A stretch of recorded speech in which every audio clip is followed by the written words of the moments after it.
Bueno, yo me llamo Joaquín de Pastor, soy el editor de Ediciones Queimada y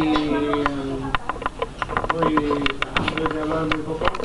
además algunos ya me habéis oído comentar esto. Simplemente contar un poco desde nuestro punto de vista por qué decidimos editar el libro, que es lo que realmente es nuestra labor. Ni lo hemos escrito, ni hemos leído la historia, ni hemos investigado como las personas que están conmigo. Pero sí que recibimos en un momento determinado, con una casualidad, la verdad, porque uno de los autores que tenemos publicados, Fernando Barbero, que escribió un libro que se llama Anarquistas Vengadores y es un amigo personal, pues resulta que es alumno del hermano de Ana, me parece que de Flauta, es alumno. Entonces, pues vino un día con un manuscrito y nos dijo, oye, esto yo me parece que esto tiene interés y tal. Entonces le echamos un vistazo, bueno, personalmente le eché un vistazo, lo estuve mirando, viéndolo por todo, me encantó, me pareció súper interesante. Me parecía además que contaba una historia que muchos de nosotros conocemos malamente, cuando los que lo conocemos, porque hay gente que ni siquiera sabe nada sobre esto, pero los que lo conocemos muy mal, lo conocíamos muy mal en ese momento. Y entonces pensamos que era un libro que había que intentar publicar. Lo que ocurre es que ciertamente, tal y como estaba, pues francamente era impublicable. Eran memorias que eran como una especie de acumulación de textos sobre determinadas épocas, momentos, historias, aventuras, en fin, una serie de cosas que había que darle un orden. Y ahí es donde intervino Ana Cepeda, que es hija del protagonista absoluto del libro y de la historia, de Nino de Trocostal, y que ella se comprometió a revisar el manual, a darle forma y a convertirlo en un libro, es decir, a convertirlo en algo pues que tenga una continuidad, que sea legible, que se pueda seguir, que tenga una continuidad en el tiempo y sobre todo que sea fácil de leer y de entender, que yo creo que es lo más importante, porque esta es una historia que tiene montones de aristas, ¿no? Montones de aristas. Y yo creo que cada vez que lo lees o cada vez que lees algo sobre él, pues se te ocurren cosas que se podrían escribir, libros que se podrían hacer. Y sobre personajes que aparecen en el libro. Hay personajes que se merecerían un libro. De hecho, algunos lo tienen, claro. Entonces, uno y más de uno. Entonces, visto esto y una vez que ya conseguimos tener el libro con una determinada forma y una estructura y algo que estaba bien, pues bueno, lo trabajamos un poco y al final hemos conseguido editarlo. Lo sacamos con mucha prisa porque queríamos llegar a tiempo de la Feria del Libro de Madrid de este año y llegamos el último domingo de feria. Pero bueno, al final hemos firmado unos cuantos libros el último domingo de la Feria del Libro de Madrid. Y a partir de entonces pues lo tenemos y lo vamos promocionando de alguna manera fundamentalmente con presentaciones de este tipo, ¿no? Hoy hemos traído una cosa que creo que es muy interesante, que no lo hemos traído otras veces, que es estas fotocopias que tenemos aquí encima de la mesa, porque de alguna manera, algunas veces cuando se lee el libro hay cosas que parece que son un poco fantásticas, sobre todo esta historia que se cuenta aquí. Bueno, esto es un artículo del Mundo del año 2003, no sé qué es, ¿no? 2003, en el que se cuenta una de las historias más digamos, espectaculares del libro, que es el intento de huir por parte de Pedro Cepeda y de un amigo suyo, por parte de huir metidos dentro de un baúl de un diplomático argentino, de Moscú. O sea, una cosa absolutamente espectacular. Y se cuenta aquí en el año 2003. Lo hemos traído por, si alguno tenéis curiosidad de echarle un vistazo al artículo, porque realmente representa, digamos, algo que está escrito cuando nadie sabía nada, ni sabíamos que íbamos a hacer el libro, ni Ana, yo creo que ni siquiera sabía que íbamos a hacer el libro, aunque tuviera ganas de publicarlo, ¿no? Entonces, os lo hemos traído simplemente por curiosidad, aparte que también hay una cosa que refleja, también hemos hecho una fotocopia de un artículo escrito por el propio Pedro Cepeda, que refleja un poco, porque se puede pensar al leer el libro que era una persona resentida, que tenía, sobre todo contra los dirigentes o contra, vamos, fundamentalmente contra el Partido Comunista de España, y él lo que tenía era cosas en contra de algunas personas de la dirección que habían actuado de una determinada manera respecto a ellos, pero no era una persona ni mucho menos que tuviera una animadversión especial, y mucho menos a los militantes del partido, sino fundamentalmente a algunas actuaciones de parte de los dirigentes. Y de hecho él publicó en el desaparecido periódico Madrid un artículo sobre el hijo de Dolores Ibárruri, que fue héroe de la Unión Soviética, murió en el frente de Stalingrado y está súper reconocido y tal, y era amigo suyo personal, y él escribió un artículo sobre él sin ningún problema, elogiándole. Estamos hablando del periódico Madrid de la época de Franco, no estamos hablando de los años ni siquiera de la transición. Con esto lo hemos traído un poco porque creemos que refleja realmente bastante, aparte del libro, la personalidad de Pedro Cepeda, del protagonista de esta obra. Y si os interesa, pues podéis llevar la fotografía y echarle un vistazo a cualquiera que queráis. Yo no me voy a extender más porque aquí hay personas que saben mucho más de todo esto. Sí quería comentar una cosa: todas las historias, sean reales o sean inventadas, desde mi modesto punto de vista tienen dos partes. Una que es lo que le ocurre a los personajes o a los protagonistas de la propia historia, y otra es el entorno en el que esa historia se desarrolla, en el que esos personajes se mueven, el entorno histórico, el entorno social, el entorno político en el que se mueven, ¿no? Entonces, en este libro obviamente tiene mucha importancia porque todo viene a causa de la Guerra Civil Española y de los bombardeos, de los primeros bombardeos de ciudades que empezaron a ensayar alemanes e italianos en la Guerra Civil Española para utilizarlos después, ¿no? Y el miedo que la gente tenía y la forma en que quería de alguna manera salvar a los niños a lo que podía, y los mandaba por donde hubiera que mandarlos con tal de evitarles el riesgo de los bombardeos, ¿no? O sea que empieza ahí, por lo tanto todo el entorno es absolutamente político y tal.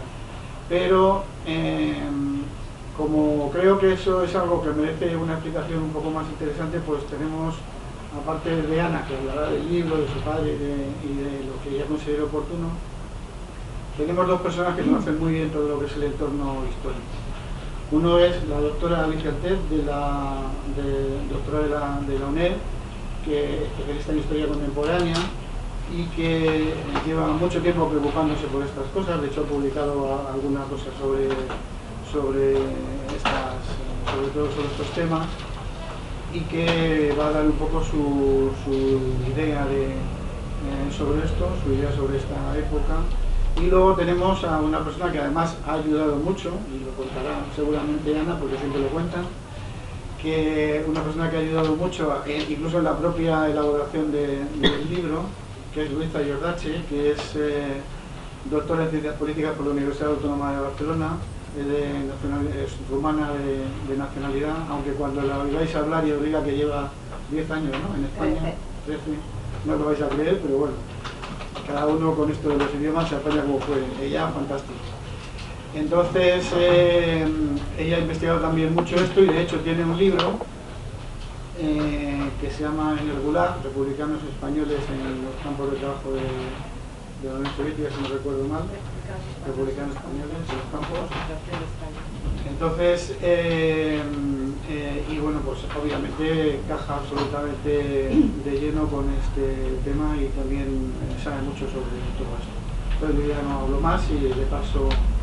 la palabra a la doctora Altez. Gracias, muchas gracias por la invitación que se me ha hecho por parte de Ana, por parte de Luisa, para estar aquí esta tarde con ustedes, que para mí es un gusto. Por otra parte, mis primeros contactos con el colectivo de los niños que fueron evacuados en la Unión Soviética fue en los años 90. Estaba trabajando, estaba colaborando, mejor dicho, con la Fundación Francisco Largo Caballero, y en esos momentos la fundación, a principios de los años 90, tenía un programa de ayuda social, sobre todo orientado hacia españoles, hispanos-soviéticos, que tras la caída del muro de Berlín estaban en una siguiente, porque hubo varias etapas en el proceso de retorno. Pues en esta última etapa ya querían retornar a España en una fase de su vida además bastante complicada, como era ya la jubilación, donde estaban ya jubilados. Bueno, pues tenían este programa social, de ayuda social, y de forma paralela pidieron que colaborásemos organizando actividades, un coloquio y otro tipo de exposición, que estuvo itinerante durante bastante tiempo, precisamente para que se pudiera conocer mejor por qué estos hispanos-soviéticos, como se les llamaba, habían sido evacuados de niños en los años de la guerra, y por qué no retornaron, por qué retornaban ya mayores en los últimos grupos, y cuál era su situación, si conociera su historia. Dentro de todo este proceso me pidió si podía escribir un libro sobre la historia de los niños evacuados en la Unión Soviética. Pedí concurso a otros dos investigadores, un investigador cubano, que fue quien hizo todo el estudio de los niños que desde la Unión Soviética en los años 60, a principios de los años 60 fueron a Cuba para ayudar a la revolución desde la Unión Soviética, y otra investigadora de la Universidad de Murcia, Encarna Nicolás, que estudió otra serie de aspectos dentro del conjunto del libro que escribimos y publicamos en el año 99. Yo creo que fue uno de los primeros acercamientos. Antes a Rosalía Credo, una alumna a la que había dirigido la tesis en la UNED, también a finales de los años 80, había hecho una primera incursión y había trabajado desde un punto de vista historiográfico a este colectivo, y como digo, fue una de las incursiones que luego ha dado lugar a una línea historiográfica muy rica, que tiene a Luisa Iordache como una de sus mejores exponentes en un tema además muy difícil de estudiar, que estaba pendiente, y que realmente ella lo está trabajando muy bien, como es la presencia de los españoles en los campos de trabajo forzados soviéticos, en el Gulag soviético, en donde estuvo nuestro protagonista Pedro Cepeda. Entonces este libro nos permitió un acercamiento a una parte del colectivo, porque trabajamos por una parte en los archivos, pero por otra parte todas las memorias escritas y aquellos manuscritos que en el contacto con el colectivo de los niños a los que entrevistamos, tenemos toda una serie de entrevistas orales en España, en Rusia y en Cuba, pues realmente nos aportaron una gran parte de la documentación que luego se recoge en el libro, junto con la documentación de archivo. Seguimos trabajando este tema con un proyecto de más de después, españoles en la Unión Soviética, y bueno, eso ha hecho que investigadoras como Inmaculada Colomina publicó un libro sobre jóvenes españoles en la URSS, con documentación de los archivos rusos. Ha sido una de las primeras investigadoras que ha trabajado, conocía la lengua rusa, que ha trabajado con documentación. Dentro de los problemas que plantea trabajar en los archivos rusos, la mayor parte lo comentaba la Luisa, todavía siguen cerrados los archivos de la Cruz Roja Soviética, y mientras no se abran esos archivos no podremos realmente conocer bien la historia del colectivo de niños y de adultos que fueron evacuados a la Unión Soviética. Utilizo recientemente el término porque entonces era Unión Soviética. Y también se han estudiado, otra joven investigadora que ahora está en la Universidad de Murcia, estudió en las asociaciones de amigos de la Unión Soviética en España, y bueno, se han estudiado en el ámbito de la sociología. Susana Castillo y otras investigadoras han trabajado este tema. Este tema que es muy sugestivo y muy interesante para quienes trabajamos el tema del exilio republicano español como consecuencia de la guerra civil. Hay 3 países de acogida, básicamente Francia, el país que acoge el mayor número de exiliados, México y la Unión Soviética. El exilio de la Unión Soviética, como saben bien, presenta unas características muy particulares que lo diferencian del exilio en otros países, tanto de Europa como de América Latina. Pero aquí hay otra particularidad, y es que la mayor parte de los que luego fueron exiliados habían sido niños que fueron llevados a Rusia, a la Unión Soviética, antes de que terminara la guerra. Una de las, bueno, la guerra civil española fue una guerra pionera en muchos sentidos, pero uno de los aspectos en los cuales realmente lo fue en el carácter que presentó, porque durante la Primera Guerra Mundial, que ahora se conmemora el centenario, ya la aviación tuvo importancia, pero donde realmente la aviación, en el concepto que ahora tanto manejamos de guerra total, o sea, para bombardear ciudades abiertas y